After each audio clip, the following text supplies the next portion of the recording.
Hi everyone, welcome to beautiful sunny Leazes Park. We're just in the shadows of St James's Park in Newcastle. My name is Kevin and I'm really thrilled to be spending this lovely morning with Joe. Hey, all right. Yeah, Joe is really graciously given up his time to tell us a little bit about himself and his story, which is really, really good of him. So I'll shut up and I'll just hand over to Joe. Just tell us a Right. little bit about yourself. I don't know where to start. I know. Yeah, I should have prepared more for this. It's all right. No, I think one thing I'm awful just introducing myself and anything. I should have been more prepared for it. But I know. So I'm 25, paralegal. I'm from Sunderland, so obviously keep that quiet around around yeah, here. yeah, But yeah. yeah, no. So I know. Yep, that's Don't know great. And how. we met at work, didn't we? Yes, I have. I have. As you will know, we at Man Health we go into organisations raising awareness about all issues to do with men's health, and we Joe and I first met in the workplace, and we had a chat afterwards. Which so what was it? Can you remember what it was that sort of you sort of jumped out or stands out for you from that session? It was just brilliant because we obviously through work we do a lot of great stuff and we get a lot of good speakers in, but there's not any sort of time where we've had anyone specifically come in to talk about men's mental health as its own subject, and it's something that I feel quite strongly about. It's something that I'm quite passionate about, and I would love to talk more about it to anyone that will listen. 'Cause I think it's something that massively goes unnoticed. Obviously, with yourselves promoting it and doing the great work that you do really helps. But I think there's still a massive gap in terms of just how people think about it and how people see it and the perspectives on it and how it's still quite a taboo subject in quite a lot of areas. And like I think it's something that's on everyone's mind, but no one wants to talk about it and no one wants to be the first one to bring it up for whatever fear it is. But Mm. I think it's massively important. So when you came in, actually, I'd stop by afterwards and just had a little chat with you. And I really appreciate the stuff that you're doing anyway. And I just wanted to get involved with it. So Yeah, it was really good. that's great. Yeah, and what do you what do you think contributes to those poor mental health outcomes for men, or what contributes to it, men finding it so difficult? Because I think you're right, Mm. and I suppose our challenge is to try and understand why and Mhm. do something about it. So what's your thoughts? I think I think one of the biggest things I think is just it's not. Like I said, I think it's still quite a taboo subject, especially amongst blokes. And obviously, I can only speak from my own experience. I'm a younger bloke. I can't speak for any of the older blokes that might be watching. But especially with young blokes, I think it's in this kind of generation. It's talked about a lot more, and and people are more open about it, and they are starting to talk about it more, which is brilliant. But at the same time, I I don't think people's mental health is improving. In like, yes, it's been talked about, but I think it's um, again at least younger generations. But I think there is still a taboo in terms of with your mates. You don't really want to bring it up because it's not something that you bond over. It's not something that you talk about. It kind of just like we should start being friends with people. Like obviously, you think about your mates. A lot of the memories that will come to you will be like, oh, you've beaten the match or you've done Yeah, whatever, and it's just different things like that. But it's not. Oh, I sat down and I really kind of opened up and talked about my mental health with this bloke. It's yes, you can be there for your mates and stuff like that, but it's not a very kind of like overt. I want to talk about this and I want you to listen to us sort of thing. So I think actually addressing it directly is something that I think a lot of blokes struggle with. Um, and it's completely understandable as well because it's not again it's scary to talk about because a lot of the time you don't even know how you're feeling in yourself. I think that's one of the big things is actually knowing in yourself how you feel to be able to talk about it confidently. And I think that plays into it quite a lot as well. yeah. No, I agree. One of the things I read fairly regularly, but or hear or Mm. sort of come across is where it says that men will talk, but they'll only talk about superficial things, and that Uh, really sort of I doesn't sit comfortably with me that because mm-hmm, men will talk. We do believe men will talk. We run groups, so men will talk, and I think that's a little bit. Um, I think that's a little bit rough on men to say that they'll only mm-hmm, talk about things that are not important to them because there is a want to talk about these mm-hmm. difficult things. We've just never been taught to, and we Yeah, don't know how to, and we need mm-hmm. help to. Yeah, exactly. The Um, environment's not there. Yeah, Mhm. I'd agree with that.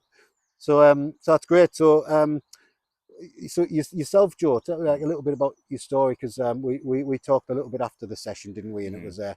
it was really great. So Mhm. what's your own story like? As I say, Mhm. you're a young man. So what's it like for Uh-huh. a young man? What are the challenges that you met and navigating? Mhm. So it's I think specifically for me, I mean, what was spoken about was at the time I was fairly recently out of quite a long term relationship, which again I'll avoid specifics for obvious Yeah, reasons, of course, yeah. but no, so in that and obviously kind of coming to the end of a relationship is never easy for either party involved, no matter who instigates it or whatever the reason is. It's never easy. It's never a pleasant thing. It's always horrible and it always stings. But I think the main thing, because obviously I've been in a couple of relationships in my life and going through each of them. I think the main thing with this one is that the it's really made us introspect. It's made us look at myself, and I'm just like, right, okay, well, what can I do? What is I'm trying to think of how to phrase it. What part of myself am I not acknowledging right now? What And can you learn about yourself? exactly, Yeah. exactly, yeah.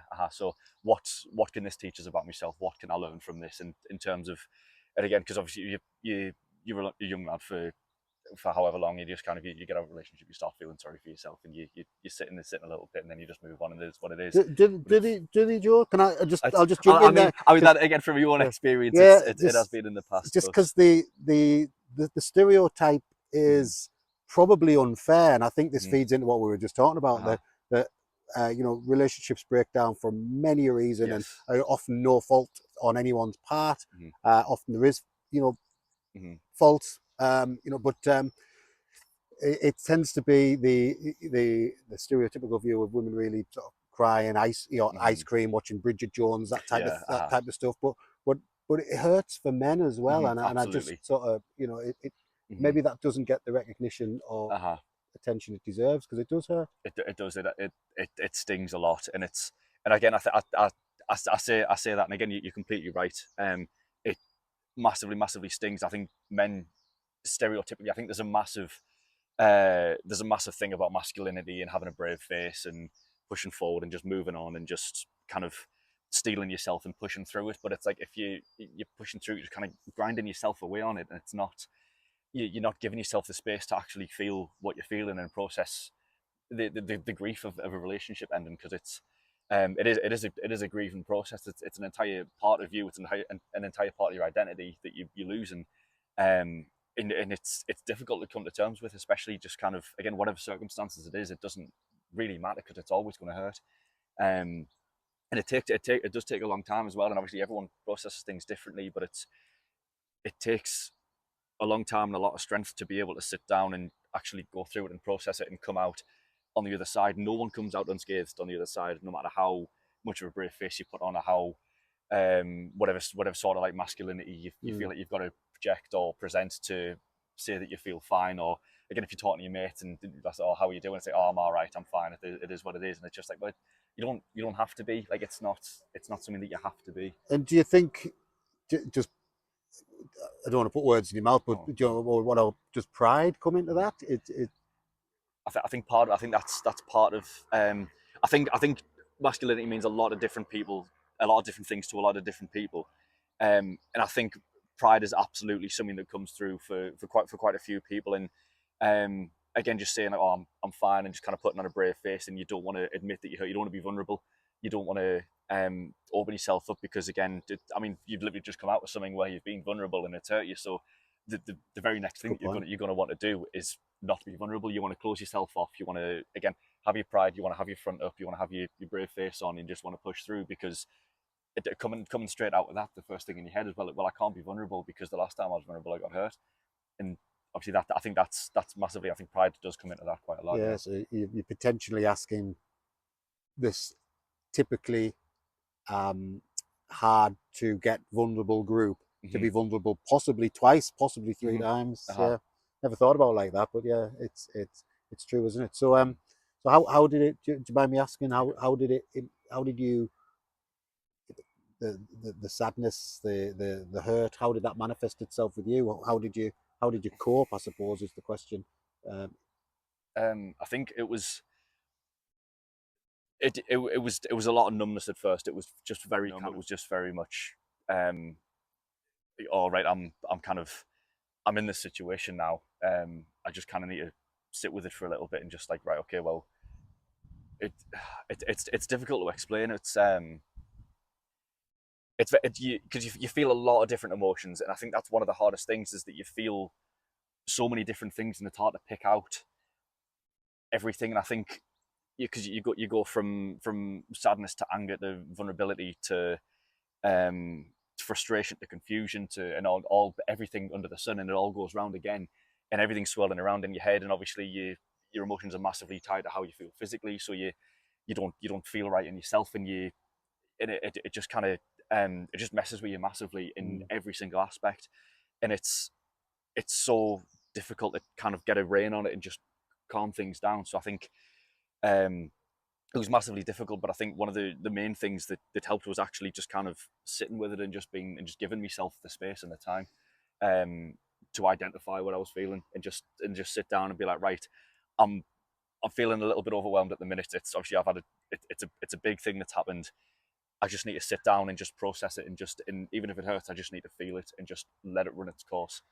Which is again is a massively scary thing to do, especially I think again stereotypically guys won't feel things and obviously guys will process things in their own way. I'm not saying that they don't at all. Yeah, of course. But I think everyone processes things in a different way. But I think the stereotype is that blokes will just kind of push through and ignore it and push it aside, push it down, and just not think about it, not talk about it, and just leave it. But the more you push it down and the more it kind of festers in you, it's not processing, it's not running its course, and it's still going to linger in you.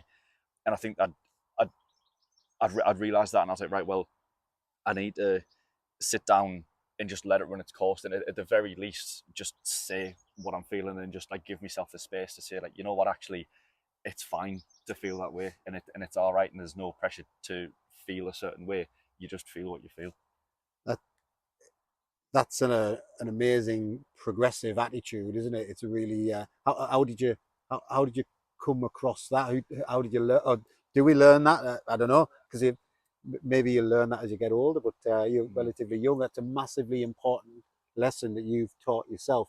Because I think I'm trying to think of lads that I know in my personal life where their relationships break down, which is really common. That's really It happens all strange, the isn't it? time. Happens all the time. But the the they get angry. They get Hmm. angry. Something has Hmm. been done to me. You know, this Hmm. person's done this thing to me, Yeah. and they carry that anger around. And I know really lovely guys Hmm. that are really quite angry about relationship breakups that Hmm. they've never sat, they've never Yeah. done what you do. Hmm. It's just a really Hmm. it's a great progressive attitude to have. I just wonder how do you get it? It's I don't Share know the secret, because Joe. Share that's the thing, because nobody tells you, nobody tells you how to how to feel stuff, and it's just because obviously you go through school, you go through whatever, and you just kind of get brought up and you get taught all this sort of stuff. But one of the things that you never get taught is actually how to sit and deal with emotions, and especially again, in my experience, and I don't know how true it is for other people, but again, just kind of going off the impressions and the stereotypes, is the blokes aren't told how to kind of sit with the feelings, and again, because I feel like again stereotypically it's not seen as a very masculine thing to sit with your feelings, and it's um and because of that, the only thing that you manifest and a lot of guys is anger, because it's the only accepted uh masculine emotion. But anger a lot of times is just a front for everything that's hiding underneath, and you peel back the anger, and if you sit with it and you listen to it, and you just kind of let it run its course, and then you listen to what your anger's saying, and it's just like, right, well, actually, I'm not angry, I'm scared. I'm not angry, I'm sad. I'm not angry, I feel alone. And that anger is what's being put up because it's the only thing that a lot of guys feel that they can do. And it's, yes, you can feel emotion, and it's much better to channel emotion in some way than it is to just kind of push it to one side, because again, like I said, the more you push it down, the more it's going to come back up. And again, a lot of the times the only thing it comes out as is anger, because it's the only emotion the guys know how to feel, and it's the only emotion the guys know how to process. um but again, that anger a lot of the time is just hiding a lot of other stuff that's buried deep underneath. It's not being processed. So I think in terms of actually going through it and sitting with your emotions, it's scary as hell when you do it, and it's not a very nice thing to subject yourself to. But the more you do it and the longer you take to do it, and the more time you give yourself, it gets a lot easier, and gets a lot less scary, and you tend to know yourself a lot more. You tend to be a lot more at peace with yourself. You tend to be a lot more at peace with your life, which is one of the things. Again, in the last 6 or so months, I've grown more as a person than I have over the last 20, 24 years, 25 years, just by sitting with myself like this. And it's Wow. I will rant and rave about it as much as possible. I'm trying obviously to keep it No, as that's centered all as right. possible without running away with it. But That's okay. it's a massive thing, and it's a skill. It's something that takes time, and you're not going to be great at it straight away. But sitting with yourself and just giving yourself a little bit of space, no music, no, you're not watching the telly, you're not doing anything like that, you're not distracting yourself. It is very much the image of sitting alone in a room with your thoughts. And again, it is a really scary concept um, for most people, I'm assuming, because Mm. it's not very nice. But it's the more you do it, and the more you kind of allow yourself and give yourself the space for these things to come up, and not act on them, not do anything, just kind of notice what comes up. And just even if you just kind of sit and label and say, oh, that feels like sadness, that feels like loneliness, that feels like anger, but that feels like fear. And you label them, and you just kind of sit and you're like, all right, okay, well, now I'm familiarizing myself with how I process things and how I feel. Mm. Maybe next time it comes up, I can notice it. And instead of acting out of anger, I can be like, right, okay, I'm actually, hang on a second, step back and actually realize and notice what you're feeling, and notice that it's all right to feel it. You Yeah. don't have to you don't have to just project anger. You don't have to be angry all the time about things. And obviously, very much you're allowed to feel angry, but it's not the only emotion that you're allowed to feel. Yeah. You tap into a whole load of them, can't Yeah, you? yeah, Yeah. absolutely. Yeah. I just we talked there about relationship breakdowns being really common. We've probably all experienced them, Uh, or most of us will have experienced them. We've probably, or most of us will have been the person that initiated the relationship ending and been on the receiving end as well.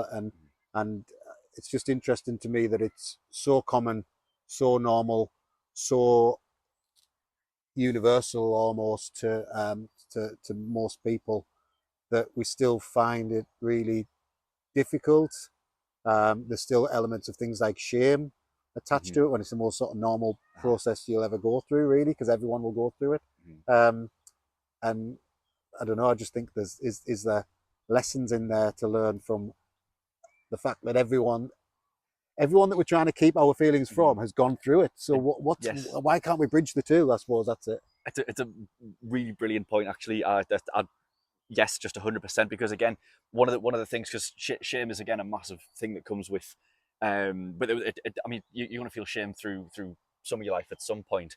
In relationships breaking down, or just anything to do with relationships, you probably will feel shame at some point, especially when they come to an end, and you feel ashamed and you feel guilty and you feel all these things. But again, everyone does it at some point, and it's not something that you. I, I think as well. I was trying to. There's a lot of things going on in my head that That's all right. Yeah, I want to say, but it's like you do feel ashamed. You do feel really kind of isolated and disjointed from the rest of your friendship group, your family, and you're feeling all these things. And because you don't talk about it, you feel like you're the only one that feels it. And you feel like you're the only person that's experienced it, and that you're the only one whose life's falling apart, and you're really not doing well, and you're struggling. But again, you speak to anyone who's been in a relationship, you speak to anyone who's gone through something painful, and you think, and you speak to them for more than 5 minutes. You're like, oh, actually, hang on a second, I'm not actually alone. I'm not actually on my own feeling this. Someone else knows what I feel like, and maybe they don't know the exact circumstances, and maybe they don't know exactly the very kind of personal things that I feel, but at the same time, they can relate, and it's not something that's completely taboo, and it's not something that makes us feel isolated, and I'm not alone, and I'm not kind of ostracized and pushed away for feeling this sort of thing, because everyone feels it. And I think that's another thing as well. I think everyone, I think a massive thing, again, just kind of going back to the sense of masculinity and pride and stuff like that, Mhm. that I think a lot of guys feel that they have to uphold, even in the worst sort of times. Is um, you're still going to feel those things regardless. You're still going to feel those emotions regardless. Yeah. But it doesn't really matter how you present them, because you're still feeling them. So it doesn't make you less of a man or less of a bloke for just expressing it, because they're still there. You're still feeling it. You're still experiencing it, and it's still part of your kind of life's experience, if you want to put it that way. It doesn't matter how you present things or how you talk about things or how you cope with things. It's still going to be there.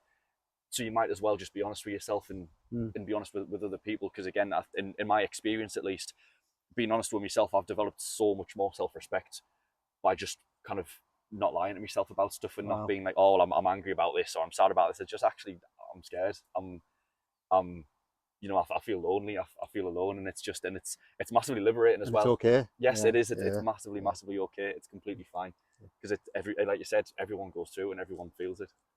Great. Great to hear that, mate. That's just to go back to when we first met. Um, that you weren't quite there, and it's great No, to hear that you are. So well done, you. thank you. Aye. That's called working on yourself, isn't Mhm.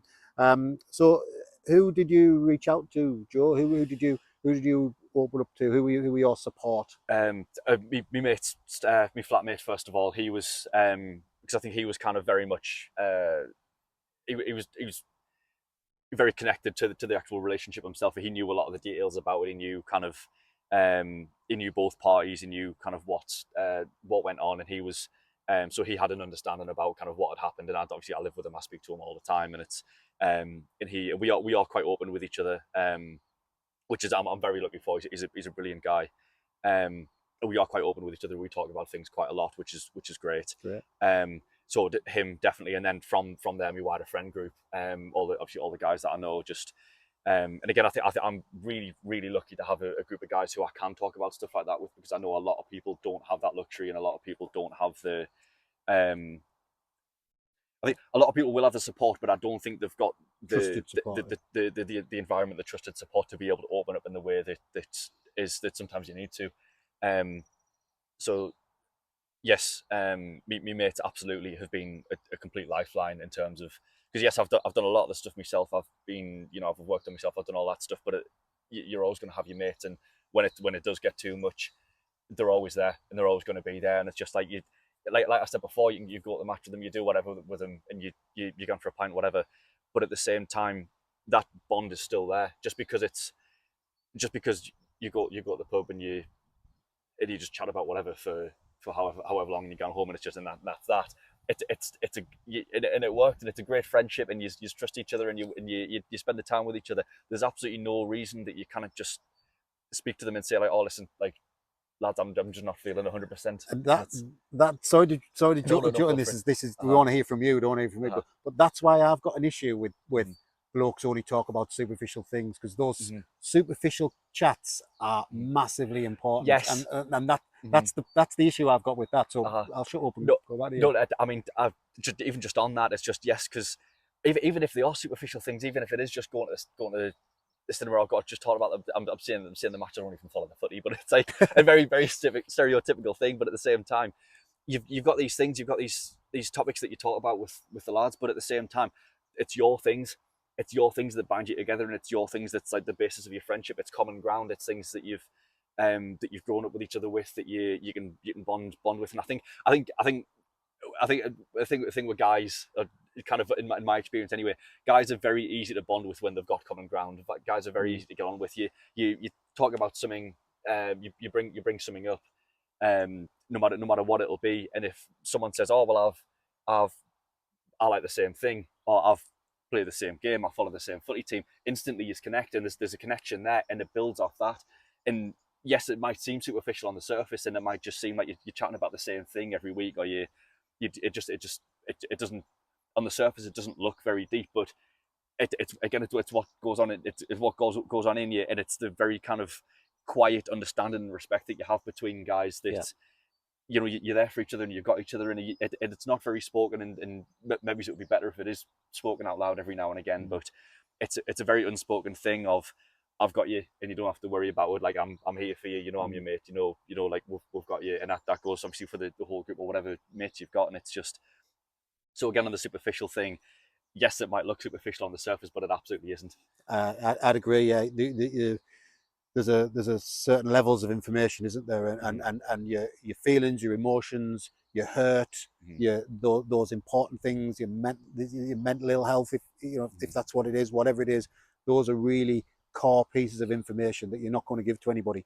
Mm-hmm. You're going to give them. You need to build up that trust. So talking about the weather, talking about where you went on holiday, talking about you know against stereotypical football or the rugby or the sports or the chess club that you go to or the gaming sessions that you have. That's the first layer. That's the first layer of breaking down. And if you get through that layer, you're more likely to have that connection should you need it in a time of crisis. And we know that relationship breakdown is a time of crisis. We know that the research shows that going for a jog's always a good idea Exactly. as Uh-huh. well. Yeah. Yes. But research shows that women tend to, I'll use the word that they use in the research paper, recover quicker and better, and relationship breakdowns can hurt men for longer, which that's 70% of the cases was the research that I heard was that was relationship breakdown um, is initiated by the female party, again for a variety of reasons. We don't know the specifics obviously, but that the women can move on to a future that they want, and they seem to take advantage of, where the guys seem to feel, hang on a minute, this hurt's being done to me, and it's this men seem to find it harder for longer, according to this bit of research, which is why these superficial chats are so important. We've got to start the healing, haven't we? Exactly. And if that's talking about archery or chess or there are other hobbies, isn't there? I'm trying to think off the top of my head. Yeah, I was as well. I can't think of anything. I was panicking. Yeah, I was sat in front of a bowls club here, so lawn bowls. But those superficial chats on superficial topics at superficial venues are critically important. So that's great. So, Joe, when we first met, we kind of sort of jotted down some ideas about what we might want to talk about. Is there anything else? I suppose maybe what advice is always good, like a good call to action, I suppose, because as we've just been saying, lots of guys will probably be going through difficult breakup in relationships like what you experienced. What advice could you give them? That's a really tough one to answer, but what if you could give a little pep talk to those guys that probably need it, what might it be? I think the kind of main thing is that whatever you're feeling, it's all right. It doesn't make you less of a man to feel whatever you're feeling. You can feel confused, you can feel sad, you can feel hurt, you can feel whatever it is. There'll be genuinely a million things that will come up, and each one of them will hurt in a different way. And it just does. It just does. There's no getting around it. There's no shortcut. It does hurt, and it's fine to hurt as well. It's all right. It's not, again, like you. Learning, isn't it? It's a learning experience, and like I said, like what helped me specifically, and again, like I said, I can only speak from my own experience, but what's helped me with this, and again, I've grown so much more as a person in the last 6 months when I've actually done this. But just sit with yourself, give yourself the space and the time, mentally and emotionally, just to feel everything that comes up, and just come to terms with it and accept it, and just say. And again, there's no pushing it away. There's no distractions, because the more you distract yourself, the more you push it down, the more it's going to come back and, pardon me French, but bite you in the arse later on. And it is just going to hurt more. So I think the very most important thing you can do is just sit with yourself and figure out how you feel, and maybe not rationalize it, and take the time to kind of sit and just like, oh well, I feel like this because of this, or I'll feel like this because of this. Don't put a reason behind it. Just feel it and just let it run its course. Because when you do let it run its course, and it just kind of washes over you, and it's not a very pleasant experience. But when it does, the aftermath is you feel so much more at peace. You feel so much clearer. You feel so much more present with yourself, and it's such a liberating feeling. And it does make you feel stronger at the end of it. It makes you feel more resilient. It makes you feel stronger. It makes you feel more peaceful, and it's absolutely brilliant. I think the three kind of main things that I would say, just kind of off the top of my head, is it's kind of even just a process, just kind of like just kind of getting me head out is or getting it out of my head, sorry, is you've got to be mindful and self-aware, and you've actually got to sit and say like, right, okay, well, this is what I'm feeling. I know that this is what I'm feeling. And again, you don't have to know. It's okay not to know. Yeah. You don't need to know all the answers. Good But point, even yeah. if you just label, just like this is what it feels like. This is what I'm feeling right now. This is what I'm currently experiencing. And it isn't very nice, and I don't like it, but it is what it is. So I've just got to accept it. And again, like the second part is just the honesty with yourself, and you've got to be honest with yourself. You can't lie to yourself about anything. You can't beat around the bush with anything. You've got to make sure that you've got to make sure that you're actually being honest and saying this is what I feel, and maybe I wasn't at fault for this, maybe I wasn't at fault for this, maybe Yeah. I wasn't doing too well here, maybe I could have done this better. But this is how things are. I know for myself, and again, being honest with yourself, and yes, it's scary, but when you're honest with yourself, it feels more. You just feel more at peace. It is just certainly just feels right in you. And then I think the very last kind of thing is accountability. You've got to do the work on yourself. And again, while you're doing the work on yourself, your mates are there. Your mates are absolutely there. And again, they can't do everything for you. They can't make the changes in yourself. They can't make you kind of come to terms with everything. They can't give you a sense of peace, but they can support you, and they can say, you know what, like, it's all right. You're not on your own. You're not going through it yourself. You can feel 100 different things. You can feel all these different things all the time, but just know that you're not on your own doing it. And I think it's fairly safe to say that I don't think anyone is. Anyone who's got a friend, anyone who's got a mate, is not going through anything on their own. No matter how much they don't want to reach out, or how much they want to keep it to themselves or deal with it themselves, you're not on your own, and it's all right to struggle. Great words, great words. I would echo every single one of those. I love the accountability. It's just it's a really tough thing to do, but you are right about finding peace with yourself when you look back, and I include me in this. When I look back and think about me when I was 24, 25, maybe 22, 23, 24, 25, not not really proud of an awful lot of stuff, but that's okay. Yeah. I'm all right with that. You learn, and you learn that it's called making mistakes, I suppose, isn't it? Yeah. Yeah. And learning from them, that's called life. So try not to beat yourself up for the next 20, 30, 40 years, Exactly, which yes. is a knack that we can all try and work on as well. But, Joe, thanks so much for your time. No, cheers, no, I really appreciate it. I just feel like I could listen to Joe all the time. That's why I asked for this sort of follow up chat after the chat that we had in at work. And yeah, we'd love to hear your thoughts. Pop any comments that you have in the comments box. But yeah, thanks very much first and foremost to Joe for giving up his time. This is a series of talks that we're putting out about a range of things that can impact the mental well-being, mental health and well-being of guys that we know, guys that we work with. And every now and again, when we bump into these people that are willing to share their story, it really truly is a brave thing that they do, and they do it because they want to help other guys out there and help the men that are important in your life. So thanks, Joe. Cheers, guys. Thank you. And it's not rained at all in Newcastle for 33 minutes, so we'll take that. Yes, take the little wins where we can. Yeah, should we run now? Because it looks like it's going to start. No, sounds like a plan. Yeah, great. Lovely. Thanks, guys. Cheers. Thanks very much.